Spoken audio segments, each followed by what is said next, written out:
ಅಹಮದಾಬಾದಿಂದ ಲಂಡನ್ನಿಗೆ ಹೊರಟಿತ್ತು. ಅದೇನು ಕ್ರ್ಯಾಶ್ ಆಗಿದೆ, 242 ಜನರನ್ನು ಹೊತ್ತು ಹೊರಟಿದ್ದಂಥ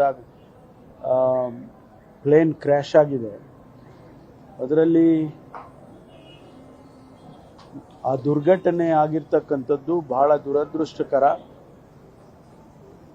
ಎಲ್ಲರೂ ಕೂಡ ಈಗ ಬಂದಿರತಕ್ಕಂಥ ಸುದ್ದಿಯ ಪ್ರಕಾರ ಎಲ್ಲರೂ ತೀರ್ಕೊಂಡಿದ್ದಾರೆ ಅಂತ ಹೇಳಿ ಸುದ್ದಿ ಬರ್ತಾ ಇದೆ.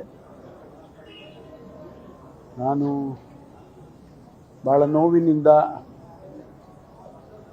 ಆ ಕುಟುಂಬಗಳಿಗೆ, ಏನು ತೀರ್ಕೊಂಡಿದ್ದಾರೆ ಅವರ ಆತ್ಮಕ್ಕೆ ಶಾಂತಿಯನ್ನು ಕೋರ್ತೇನೆ.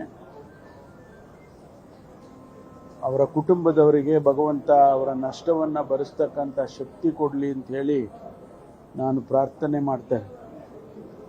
ಇದು ಬಹುಶಃ ಏರ್ ಇಂಡಿಯಾ ಇತ್ತೀಚಿನ ದಿನದಲ್ಲಿ ಏರ್ ಇಂಡಿಯಾದವರು, ಟಾಟಾದವರು ಏರ್ ಇಂಡಿಯಾ ಕಂಪನಿ ಏರ್ ಇಂಡಿಯಾವನ್ನು ವಹಿಸ್ಕೊಂಡ ಮೇಲೆ ಇಂಥ ಒಂದು ದೊಡ್ಡ ದುರ್ಘಟನೆ ನಡೆದಿರ್ತಕ್ಕಂಥದ್ದು ಮೊದಲನೇದು ಅಂತೇಳಿ ನನಗನ್ಸುತ್ತೆ.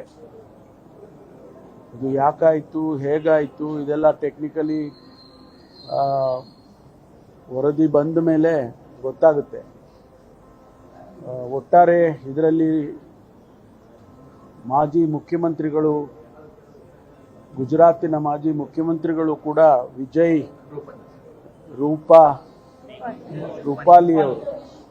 ರೂಪಾಲಿ ಅವರು ಕೂಡ ಇದ್ರು ಅಂತ ಹೇಳಿ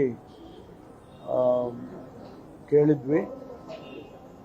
ಒಟ್ಟಾರೆ ಎಲ್ಲರೂ ಕೂಡ ಬಹಳ ಮುಖ್ಯ. ಅವರೊಬ್ಬರೇ ಮಾಜಿ ಮುಖ್ಯಮಂತ್ರಿಗಳು ಅಂತಲ್ಲ, ಎಲ್ಲರೂ ಕೂಡ ಅವರವರ ಜೀವನದಲ್ಲಿ ಅವರೇ ದೊಡ್ಡವರು. ಹಾಗಾಗಿ ಅವರೆಲ್ಲರಿಗೂ ಕೂಡ ಬಹಳ ನೋವಿನಿಂದ ನಾನು ಈ ಮಾತನ್ನು ಹೇಳ್ತೇನೆ. ಇದು ಆಗಬಾರ್ದು, ಇಂಥ ದುರ್ಘಟನೆಗಳು ನಮ್ಮ ಎಲ್ಲಿಯೂ ಕೂಡ ಆಗಬಾರ್ದು, ನಮ್ಮ ದೇಶದಲ್ಲೇ ಅಲ್ಲ ಎಲ್ಲಿಯೂ ಕೂಡ ಆಗಬಾರ್ದು.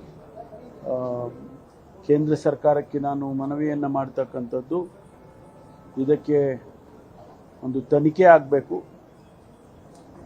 ಯಾತಕ್ಕಾಯಿತು, ಟೇಕ್ ಆಫ್ ಆದಮೇಲೆ ಏನು ವೈಫಲ್ಯ ಆಯಿತು, ಟೆಕ್ನಿಕಲಿ ಏನು ವೈಫಲ್ಯ ಆಯಿತು, ಅದೆಲ್ಲವನ್ನು ಕೂಡ ಅದನ್ನು ಅಧ್ಯಯನ ಮಾಡಿ ಇಡೀ ದೇಶಕ್ಕೆ ತಿಳಿಸ್ಬೇಕು ಅಂತೇಳಿ ನಾನು ಕೇಂದ್ರ ಸರ್ಕಾರ, ವಿಮಾನಯಾನ ಖಾತೆ ಸಚಿವರಿಗೆ ಒತ್ತಾಯವನ್ನು ಮಾಡ್ತೇನೆ.